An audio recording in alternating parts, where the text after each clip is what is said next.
mình cả lọt tỏi thì lên xem nào.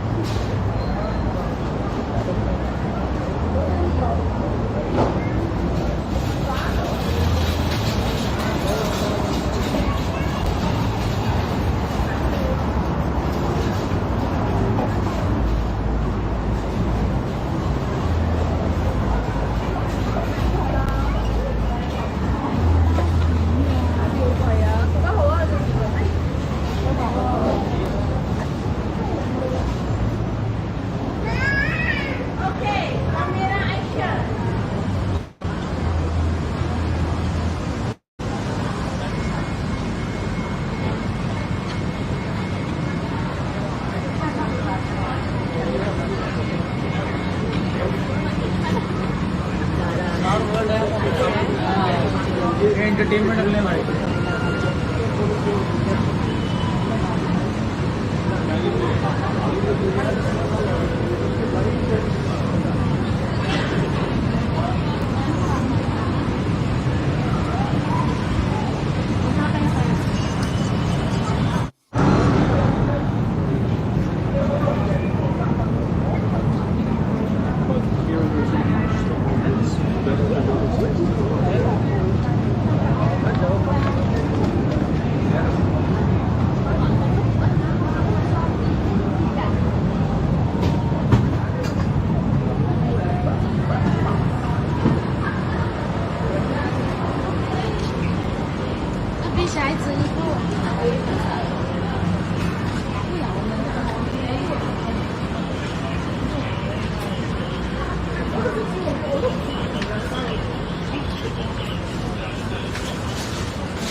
mà về mới đồn cảnh luôn.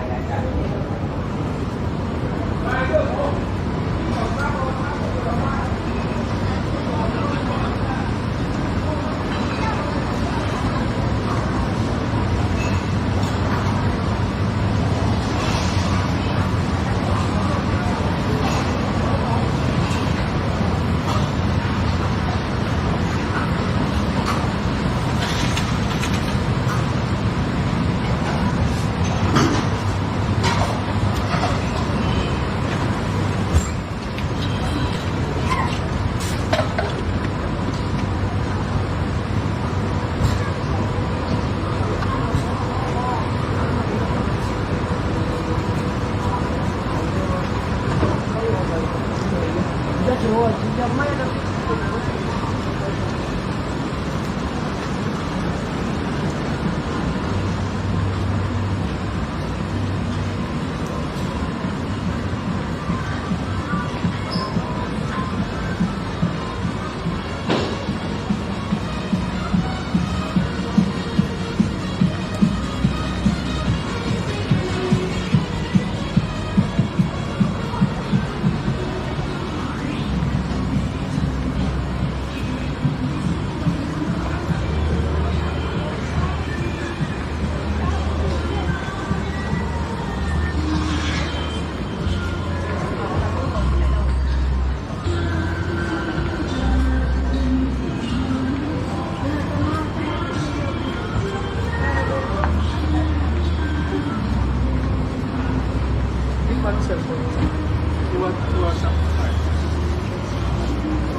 Boş boş boş.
Tôi chỉ hậu chân mà 梅零好旺啊！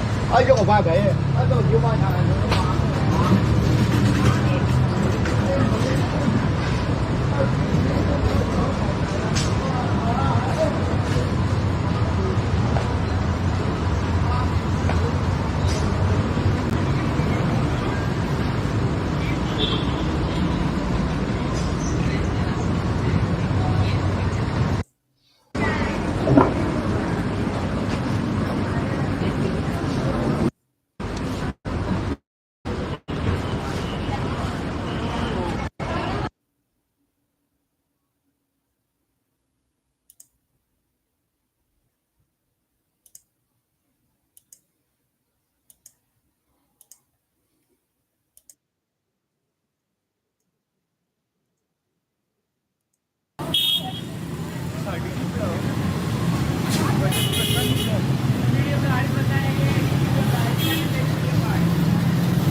Oh, that truck.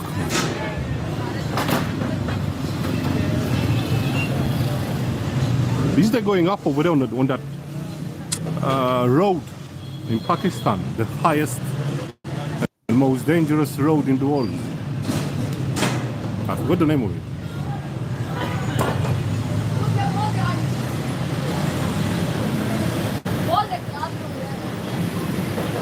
Even the rims are pimped up.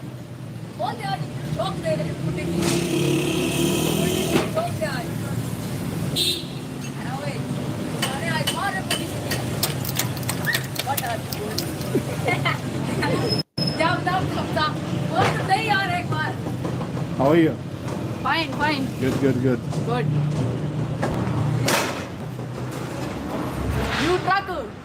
My truck, mine. My truck. Mine. Where you are live? Romania. Romania. चलो भैया See you later. Bye.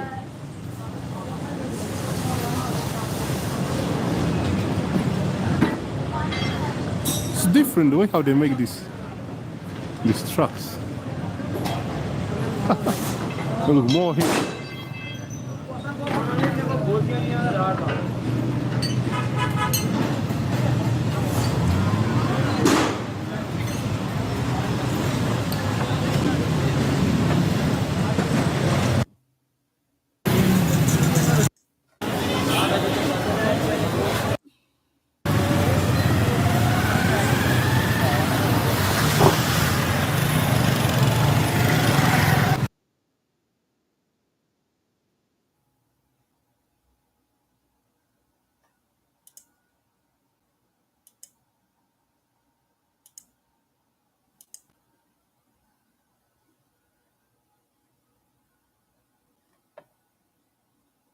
Fat is definitely a tissue that we've all spent some time thinking about, whether it's how it looks in the mirror, if we want to lose some of it, or what it means for our health.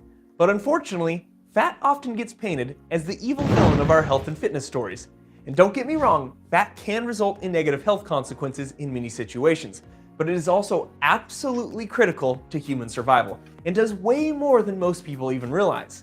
So today, we're going deeper than we ever have before into the incredible world of fat, so that we can lay the foundation to help us figure out when it can be good and when it can be bad, so that you can make better health decisions when it comes to your own fat. We'll do this by exploring its many functions, from storing energy to producing heat and hormones, and talking about the fascinating differences in fat with babies versus adults, and why males and females tend to have different body fat percentages, as well as how our human ancestors would have never made it without fat.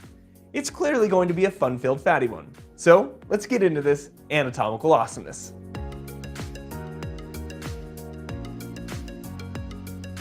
Now, I think we can all agree that sometimes there are some negative stereotypes with fat, but from an evolutionary perspective, animals, humans included, would have never survived without this important tissue. So what exactly is fat and why do you need it? Well, scientifically speaking, fat is called adipose tissue, and I'll use those terms interchangeably throughout the rest of the video. But fat, or adipose tissue, is actually classified as a type of connective tissue, which you can see here on this cadaver dissection, just deep or underneath this thin layer that I'm probing right here, which is the skin. Now, to the naked eye, it looks like this soft, oily, padded layer, but if we were to zoom in to the fatty tissue and look at it from the microscopic level, you'd see adipose tissue is made up of cells called adipocytes. And these are like tiny warehouses that store fat as triglycerides, which are a glycerol molecule bonded to 3 fatty acids, forming a big droplet that shoves the nucleus aside like it owns the place. But why was adipose tissue essential to our survival? Well, the answer to this comes from its many different functions. Adipose tissue is quite the multitasker. It stores energy, provides insulation, and can actually even produce heat. It also cushions and protects organs, and it even acts as an endocrine organ because it secretes various hormones. Now, think about how important the energy storage part is. Early human ancestors didn't have refrigerators or food available around every corner. So in a way, we had this primitive wiring in our wonderful brains to influence us to eat as much as we could whenever we could, because we didn't know when our next meal was going to be. And admittedly, even in 2025, sometimes we forget about the wonderful development of our prefrontal cortex, and we revert back to our primitive ancestral wiring, forget we're going to have another meal available to us soon, and just gorge ourselves on food. It happens to me in the movie theater. My primitive feast or famine wiring kicks in and I just can't stop eating that popcorn. But again, this was an effective strategy for survival. We could pack this organ, the wonderful human stomach that you can see here, with quite a bit of food. And this stomach that we have here, I can turn inside out to show you these folds called gastric rugae that really allow for the stomach to stretch and get packed full of liters of food. And if you want to know exactly how many liters, check out our How Much Food Can the Stomach Hold video at the end. But after we packed the stomach full of food and the food was digested and absorbed, we could store the excess as fat, which was an absolute lifeline for hunter-gatherers, fueling long hunts and surviving famines for weeks at a time. Like, for example, even a fairly lean person can store anywhere from 60 to 100,000 calories, depending on exact body fat percentage. And there's even evidence to suggest that human ancestors had higher body fat percentages than other primates, which is thought to be one of the contributors to the brain size increases during that evolutionary time period. And humans by far have the highest brain to body ratio. making us the smartest creatures on the planet. At least, we're supposed to be. You don't have to spend very much time online observing human activity before you start to question that, but I digress. So have you ever wondered why females typically have more body fat than males? Like a fairly lean, healthy male could have anywhere from 10 to 15% body fat, but a comparably healthy female could have 20 to 25% body fat. Well, there are multiple factors that contribute to this difference, such as the differing effects of testosterone and estrogen. For example, testosterone tends to reduce fat accumulation while stimulating muscle protein synthesis, whereas estrogen tends to increase fat deposition, especially in the subcutaneous areas of the hips, thighs, and breasts. But this can all really be attributed to reproduction. Pregnancy requires about 300 to 400 extra calories per day, depending on the trimester. Now, that may not sound like a lot in 2025, but again, remember, our human ancestors did not have food available like we do. Now, this increased calorie requirement would even be higher in the case of twins, plus breastfeeding requires about an additional 500 calories per day. So there was a huge evolutionary drive to allocate ingested resources for different purposes in males and females. Males needed less body fat as their primary evolutionary role was hunting and protection, so use those ingested calories for muscle mass over energy reserves. Whereas with females, ensuring the survival of both mother and offspring during food scarcity was essential. And so a much bigger priority was to use those ingested calories for energy reserves, or in other words, build up the fat storage. And you've probably heard that low body fat percentages in females can disrupt menstrual cycles, and a female will stop having a period. And it's kind of the body's way of saying, I don't have enough fat storage for pregnancy, so it's